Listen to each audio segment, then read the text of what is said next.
What did you like about him when you met him, and how do you feel that he'll give you? What do you feel he'll give you in terms of your squad that you don't already have? No, for me the biggest mistake we can do with him is to put him under pressure in terms of he's very young, he needs to adapt. I met him for the first time in USA when we played against Palmeiras. He's a fantastic player. He's very young. He's happy boy. He's always laughing, typical from Brazilian guy, and we need to keep him happy. Yeah, it was Hato. I was asking the Ajax. Sorry. Yes, the Ajax defender. Sorry, it's my terrible English accent, obviously. No.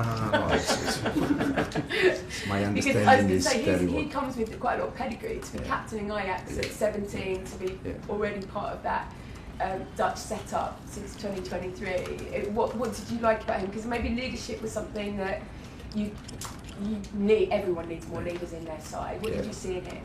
It's much more mature than his age. As you said already, captain and these kind of things, but even with him, the message is exactly the same. Different country, different league, different tempo, different intensity. So he needs to adapt, but for sure, no doubt that he's going to help us. And in terms of the wish list before it shuts, how many more are you looking to come in? I mean, clearly, every club you're being linked to people every day, but for you, like if you started the season with the squad you've got, how happy would you be? I think I said already many times, until the window transfer is open, anything can happen in terms of player arrive, and then anything can happen in terms of player leave. We had a problem the last 2 days about Levi Colwill that we don't know how long he's going to be out. So for us, we see hopefully not too long, but for sure it's a problem for us. What sort of problem? We need to wait. We don't know yet. Kieran? Hi Enzo, how are you? There's a lot of noise around Nicholas Jackson, clubs who need a striker, and he's obviously a very good striker. Obviously Chelsea wouldn't let him go on the cheap, but would you prefer him to stay this summer to fight for his place?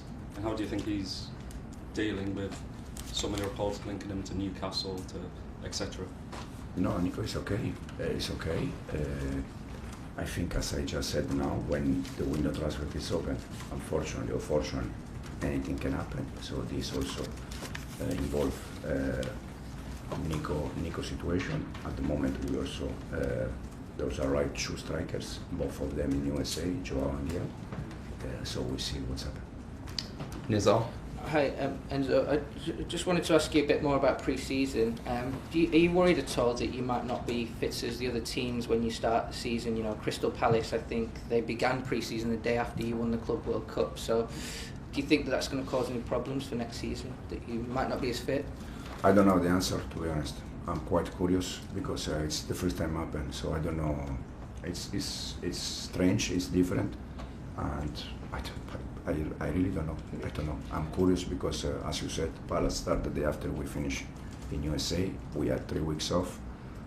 Now we start 2 days ago. We have 2 friendly games in 48 hours, and then we go for the Premier League. So I don't know. We see game by game, day by day, how we are, but I don't know. Have you done anything special, you or the medical staff or the fitness staff, in preparing the team for this unique, never before happened situation? No, we just the focus was just to allow them to recover because we played 64 games. They never stopped for more than 1 year in a row. That is something that is not going to happen. It never happened before. So was just the main focus was to allow players to recover, come back here, try to do our best, and then we see game by game. Thank you, Nizar. Neil? Yeah, hiya. Just how much compensate for the physical tiredness can the feel-good factor from last season help you at the start of this season? I don't know if you're coming back to training. Do you feel that players are up after that success at the end of last season? Can that carry on? Yeah, I can see that the mood is I don't know if it's correct to say it's different, but it's much better in terms of when you finish the season in the way we finish, quite strong, top 5 conference and then the Club World Cup. So in any case, I think it's going to give players more energy, more boost. But as I said, we need to see how we manage this kind of situation that is new for everyone. Can I ask you, how many days did you actually have off? Didn't do anything here? I was the day after when we finished in USA for 3 weeks. But for the manager, you are always involved in a decision. Player arrive, player leave, so it's difficult to switch off. Dan? And so we're always talking about players coming in, understandably, but has it been as important this summer for the club to get its business done, getting players out, so that you have a manageable squad?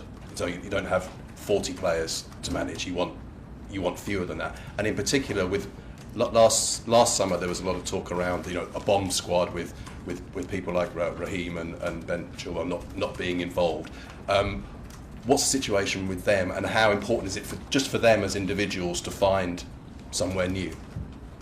The situation, I think, is quite clear. They are training.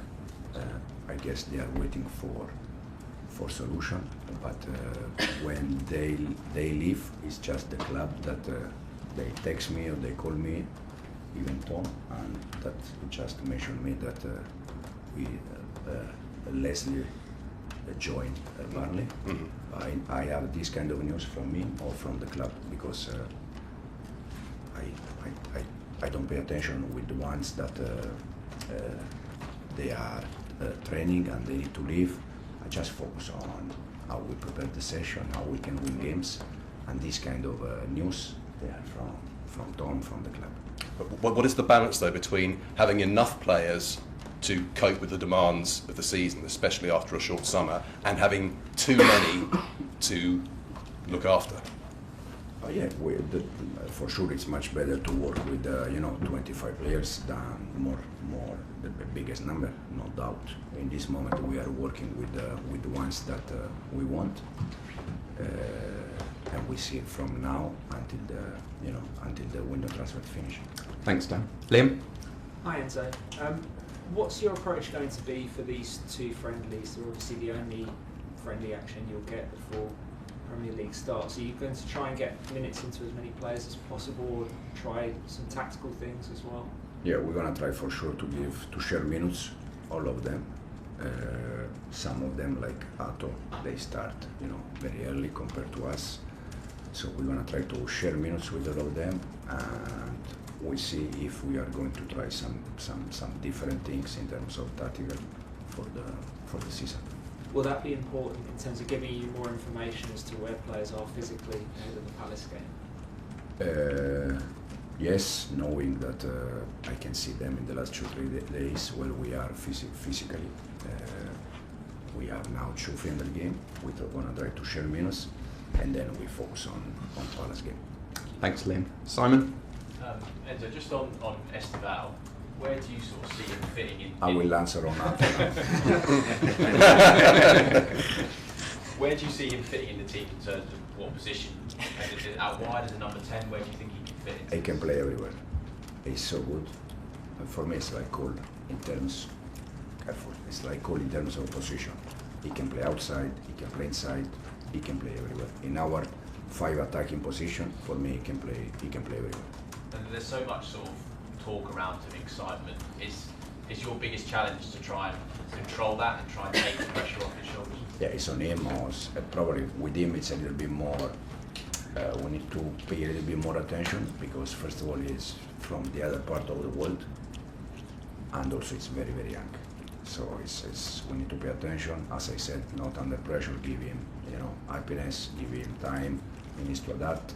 Hopefully, we can give him minutes, so he's even more happy. But for sure, it's talent player. Yeah. Thanks, Simon. Peter?